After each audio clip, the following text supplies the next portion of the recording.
Hello friends, welcome to Gous kitchen. இன்றைக்கி Gous கிச்சனில் என்ன பார்க்க போகிறோன்னா பன்னீர் பட்டர் மசாலா எப்படி செய்யுதுன்னு பார்க்கலாம். இது நான் ரொட்டிக்கு சப்பாத்திக்கு சூப்பரான சைடிஷ். இதை எப்படி செய்யுதுன்னு பார்க்கலாம். இதுக்கு ஃபஸ்ட்டு ஒரு பேஸ்ட் தயார் பண்ணிக்கலாம். நான் 1 டேபிள் ஸ்பூன் வெண்ணெய் எடுத்துருக்கேன். நீங்கள் டீஸ்பூன் யூஸ் பண்ணுறீங்கன்னா 3 டீஸ்பூன் வெண்ணெய் எடுத்துக்கோங்க. இப்போ வெண்ணெய் நல்லா கரைஞ்சிருச்சு. நான் 3 வெங்காயம் கட் பண்ணி வச்சுருக்கேன், அதை ஆட் பண்ணிக்கிறேன். அரைக்க தான் போகிறோம், அதனால் வெங்காயம் பெருசு பெருசாகவே இருக்கட்டும். அது கூடவே 3 பல் பூண்டு, சின்னதாக இஞ்சி துண்டு, அது கூடவே தேவையான அளவு உப்பு. இந்த ஸ்டேஜில் 2 தக்காளியை நீங்கள் ஆட் பண்ணிக்கலாம். நான் தக்காளி அரைச்சி ஆட் பண்ண போகிறேன்.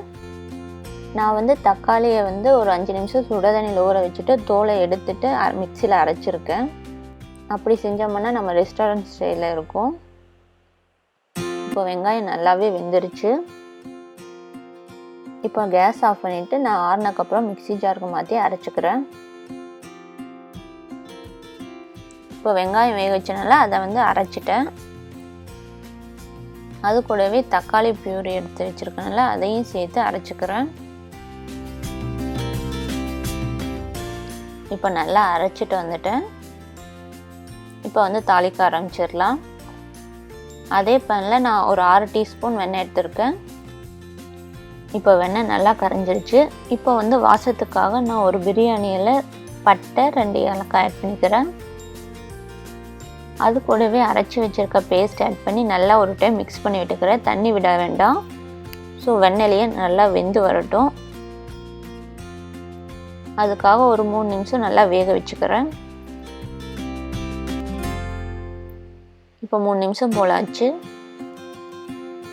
இப்போ கொஞ்சமாக தண்ணி ஆட் பண்ணிக்கிறேன். இப்போ மசாலா பொருளெல்லாம் ஆட் பண்ணிக்கிறேன். கரம் மசாலா 1/2 டீஸ்பூன், மிளகாய்த்தூள் 1/2 டீஸ்பூன். உங்களுக்கு கூடவோ குறையவோ ஆட் பண்ணிக்கோங்க. உங்களுக்கு கலர் இன்னும் வேணும்னா காஷ்மீரி சில்லி பவுடர் ஆட் பண்ணிக்கோங்க. நான் இதை ஆட் பண்ணல. நல்லா ஒரு டைம் மிக்ஸ் பண்ணி கொடுத்துட்டு ஒரு 5 நிமிஷம் நல்லா வேக வச்சுக்கிறேன். இப்போ ஒரு 5 நிமிஷம் போல் ஆச்சு. இப்போ நான் பன்னீரை ஆட் பண்ணிக்கிறேன். 350 கிராம் பன்னீர் எடுத்திருக்கேன். அதை ஆட் பண்ணிவிட்டு லைட்டாக மிக்ஸ் பண்ணி கொடுத்துட்றேன்.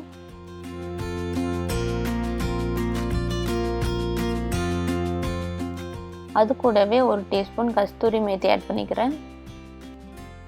நீங்கள் இதுக்கு பதில் கொத்தமல்லி தழை கூட ஆட் பண்ணிக்கலாம். 1/4 கப் பாலில் கொஞ்சமாக முந்திரி பருப்பு ஆட் பண்ணி ஒரு 15 நிமிஷம் ஊற வச்சு மிக்சியில் அரைச்சிட்டு வந்துட்டேன். அதை ஆட் பண்ணிக்கிறேன். நீங்கள் இதுக்கு பதிலாக க்ரீம் கூட ஆட் பண்ணிக்கலாம். ஒரு 5 நிமிஷம் நல்லா கொதிக்கட்டும். இப்போ பாருங்கள் நல்லா கொதிச்சுட்டு இருக்குது. இப்போ ஒரு டைம் மிக்ஸ் பண்ணி விட்டுட்டு நான் கேஸ் ஆஃப் பண்ணிடுறேன். நம்ம ஆட் பண்ண பன்னீரெல்லாம் நல்லா வெந்துருச்சு. அவ்வளோதாங்க, நம்ம பன்னீர் பட்டர் மசாலா ரெடி ஆயிடுச்சு. நான் இதை ஒரு பிளேட்டுக்கு மாற்றிக்கிறேன். நீங்கள் இதை ஒரு டைம் ட்ரை பண்ணி பார்த்துட்டு எப்படி இருந்துச்சுன்னு எனக்கு மறக்காமல் கமெண்ட் பண்ணுங்கள். இந்த வீடியோ உங்களுக்கு பிடிச்சிருந்தால் லைக் பண்ணுங்கள், கமெண்ட் பண்ணுங்கள், ஷேர் பண்ணுங்கள். மறக்காமல் கௌஸ் கிச்சனுக்கு சப்ஸ்கிரைப் பண்ணி பக்கத்தில் இருக்க பெல் பட்டனை கிளிக் பண்ணுங்கள். தேங்க்யூ.